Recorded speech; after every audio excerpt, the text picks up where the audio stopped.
The following is a tale from the book Werewolves by Elliot O'Donnell, first published in 1912. A lycanthropous brook in the Harz Mountains, or the case of the Countess Hilda von Breber. Another case of lycanthropy in Germany, connected with the Harz Mountains, occurred somewhere about the beginning of the last century. Count von Breber, chief of the police of Magdeburg, whilst away from home on a holiday with his young and beautiful wife, the Countess Hilda, happened to pass a night in the village of Grautz, in the centre of the Harz Mountains.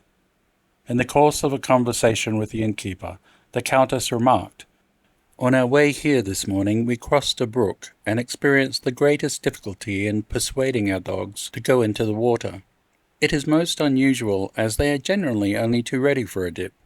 Can you in any way account for it?" "Were there two very tall poplars, one on either side of the brook?" the innkeeper asked. "And did you notice a peculiar, one cannot describe it as altogether unpleasant, smell there?" "We did," the Count and Countess exclaimed in chorus. "Then it was the spot locally known as Wolf Hollow," the innkeeper said. "No one ventures there after dark, as it has a very evil reputation." "Stuff and nonsense," the Count snapped. "That is as your honour pleases," the innkeeper said humbly. "We village folk believe it to be haunted. But, of course, if the subject appears ridiculous to you, I will take care I do not refer to it again." "Please do," the Countess cried. "I love anything to do with the supernatural. Tell us all about it."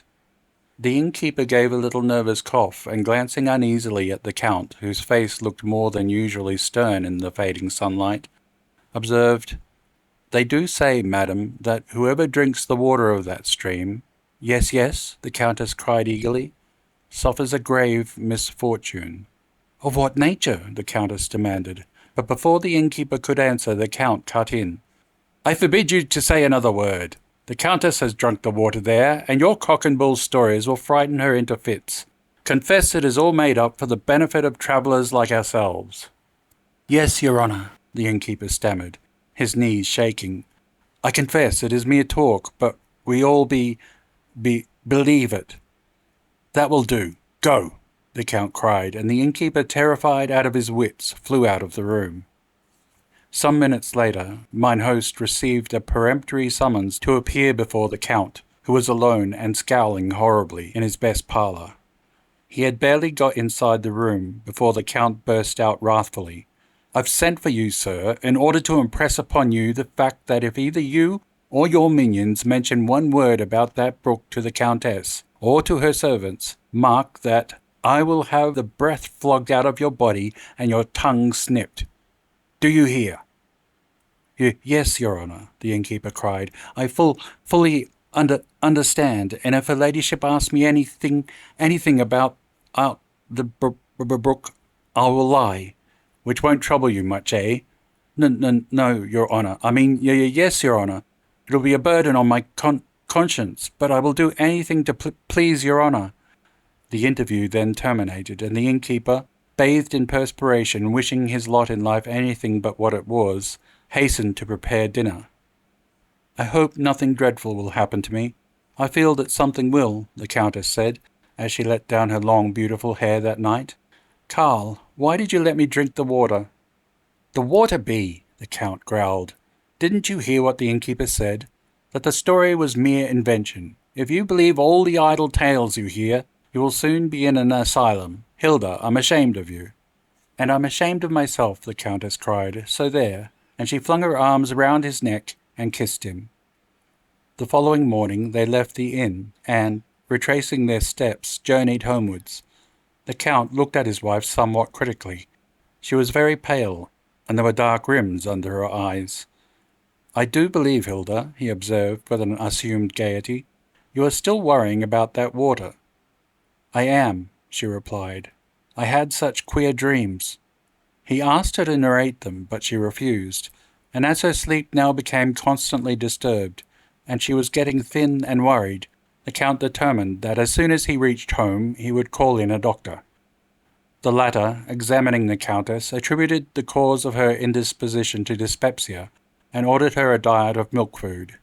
But she did not get better, and now insisted upon sleeping alone, choosing a bedroom situated in a secluded part of the house, where there was absolute silence. The Count remonstrated. "You might at least let me occupy the room next to you," he said. "No," she replied. "I should hear you if you did. I am sensible now of the very slightest sounds, and besides disturbing me, they are a source of the greatest annoyance. I feel I shall never get well again unless I have complete rest and quiet. Do let me." And she fixed her big blue eyes on him so earnestly that he vowed he would see that all her wishes, no matter how fanciful, were gratified. "I hope she won't go mad," he said to himself. "Her behaviour is odd, to say the least of it. Odd. Wholly inexplicable." It was rather too bad that just now, when his mind was harassed with misgivings at home, he should also be bothered with disturbances outside his own home. But so it was. Events of an unprecedented nature were taking place in the town, and it fell to his lot to cope with them. Night after night, children, mostly of the poorer classes, disappeared, and despite frantic yet careful and thorough searches, no clue as to what had befallen them had so far been discovered. The Count doubled the men on night duty, but in spite of these and other extraordinary precautions, the disappearances continued, and the affair, already of the utmost gravity, promised to be one that would prove disastrous not merely to the heads of families, but to the head of the police himself. So long as the missing ones had been of the lower orders only, the Count had not much to fear. The murmurings of their parents could easily be held in check. But now that a few of the children of the rich had been spirited away, there was every likelihood of the matter reaching the ears of the court. One evening, when the Count had hardly recovered his equanimity after a stormy interview with Herr Meichen, the banker, whose 3-year-old daughter had vanished, and a still more distressing scene with Otto Schmidt, the lawyer, whose 6-year-old daughter had disappeared, his patience was called upon to undergo a still further trial in consequence of a visit from General Karl Rittenberg, a person of the greatest importance, not only in the town, but in the whole province. Purple in the face with suppressed fury, the general burst into the room where the head of the police sat. "Count," he cried, striking the table with his fist, "this is beyond a joke. My child, my only child, Elizabeth, whom my wife and I passionately love, has been stolen. She was walking by my side in Frederick Street this afternoon, and as it suddenly became foggy, I left her a moment to hail a vehicle to take us home. I wasn't gone from her for more than half a minute at the most, but when I had returned, she had gone. I searched everywhere, shouting her name, and passers-by, compassionate strangers, joined me in my search. But though we have looked high and low, not a trace of her have we been able to discover. I have not told her mother yet. God help me, I dare not. I dare not even show my face at home without her. My wife will never forgive me." And so great was his emotion that he buried his face in his hands, and his great body heaved and shook. Then he started to his feet, his eyes bulging and lurid. "Curse you," he shrieked. "Curse you, Count. It's all your fault. Day after day you've sat here, when you ought to have been hunting up these rascally police of yours. You've no right to rest 1 second. Not 1 second, do you hear? Till a mystery surrounding these poor lost children has been cleared up, and living or dead, God forbid it should prove to be the latter, they are restored to their parents. Now mark my words, Count, unless my child Elizabeth is found, I'll make your name a byword throughout the length and breadth of the country. But words failed him, and shaking his fist, he staggered out of the room. The Count was much perturbed. The General was one of the few people in the town who really had it in their power to do him harm. The one man above all others, with whom he had hitherto made it his business to keep in. He had not the least doubt but that the General meant all he said, and he recognized only too well that his one and only hope of salvation lay in the recovery of Elizabeth. But God in heaven, where could he look for her? Sick at heart, he marshalled every policeman in the force, and within an hour every street in Magdeburg was being subjected to a most rigorous search. The Count was just quitting his office, resolved to join in the hunt himself, when a shabbily dressed woman brushed past the custodian at the door and, racing up to him, flung herself at his feet. "What the devil does she want?" the Count demanded savagely. "Who is she?" "Martha Brockel, Your Honour, a poor half-witted creature who was one of the first in the town to lose a child," the door porter replied. and the shock of it has driven her mad. Mad! Mad, yes! That is just what I am. Mad! The woman broke out. Everything is in darkness. It is always night. There are no houses, no chimneys, no lanterns, only trees. Big, black trees that rustle in the wind and shake their heads mockingly. And then something hideous comes. What is it? Take it away! Take it away! Give her back to me! And as Martha's voice rose to a shriek, she threw her hands over her head and, clenching them, growled and snarled like a wild animal. "Put her outside," the Count said with an impatient gesture, "and take good care she does not get in here again." "No! Don't turn me away! Don't! Don't!" Martha screamed. "I forgot what it was I wanted to tell you, but I remember now. I've seen it. Seen the thing that stole my child. There is light! Light again! Oh, hear me!" "Where have you seen it, Martha?" the porter inquired, and looking at the Count, he said respectfully, "It is just probable, Your Honour, this woman might be of use to us, and that she has actually seen the person who stole her child." "Rubbish! What right has she to have children?" the Count snapped, and he spurned the supplicant with his boot. The moment she was in the street, however, the head of the police was after her, keeping close behind her. He resolutely dogged her steps. The evening was now far advanced, and the fog so dense that the Count, though he knew the city, was soon at a total loss as to his whereabouts. But on and on the woman went, now deviating to the right, now to the left, sometimes pausing as if listening, then tearing on again at such a rate that the Count was obliged to run to keep up with her. Suddenly she uttered a shrill cry. "There it is! There it is! The thing that took my child!" And the figure of what certainly appeared to be a woman, muffled and carrying a sack on her shoulder, glided across the road just in front of them and disappeared in the impenetrable darkness. Martha sped after her, and the Count, his hopes raised high, followed in hot pursuit. He failed to recognize the ground they were traversing, and presently they came to a high wall, over which Martha scrambled with the agility of an acrobat. The Count, in attempting to imitate her, damaged his knee and tore his clothes, but he also landed safely on the other side.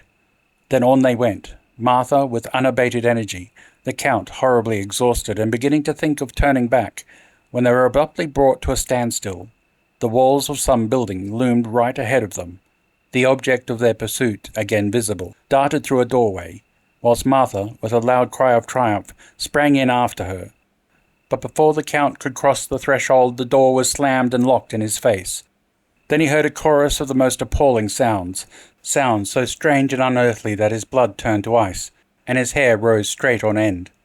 Rushing footsteps, mingled with peculiar soft patterings, agonized human screams coupled with the growls and snappings of an animal, a heavy thud, gurgles, and then silence. The Count's courage revived. He hurled himself against the door. It gave in with a crash, and the next moment he was inside. But what a sight met his eyes! The place, which somehow or the other seemed oddly familiar to him, was a veritable shambles. Floor, walls, and furniture were sodden with blood. In every corner were mangled human remains, whilst stretched on the ground opposite the doorway lay the body of Martha, her face unrecognizable and her breast and stomach ripped right open. This was terrible enough, but more terrible by far was the author of it all, who, having cast aside wraps, now stood fully revealed in the yellow glow of a lantern. What the Count saw was a monstrosity, a thing with a woman's breast, a woman's hair golden and curly, but the face and feet were those of a wolf, whilst the hands, white and slender, were armed with long glittering nails, cruelly sharp and dripping with blood. To the Count's astonishment, the creature did not attack him, but uttering a low plaintive cry, veered round and endeavoured to escape. But escape was the very last thing ԼæԲ̬Ձ would permit. Whatever the thing was, beast or devil, it had caused him endless trouble, and if allowed to get away now, would go on with its escapades and so bring about his ruin.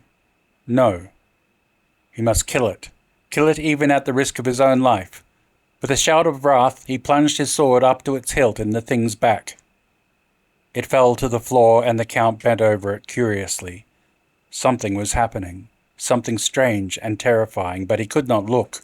He was forced to shut his eyes. When he opened them, he no longer saw the hairy visage of a wolf. He was gazing fondly into the dying eyes of his beautiful and much-loved wife. With a rapidity like lightning, he recognized his surroundings. He was in a long, disused summer house that stood in a remote corner of his own grounds. "God help me, and you too," the Countess Hilda whispered, clasping him fondly in her arms. "It was the water I drank in the Harz Mountains. I have been bewitched." And kissing him feverishly on the lips, she sank back, dead.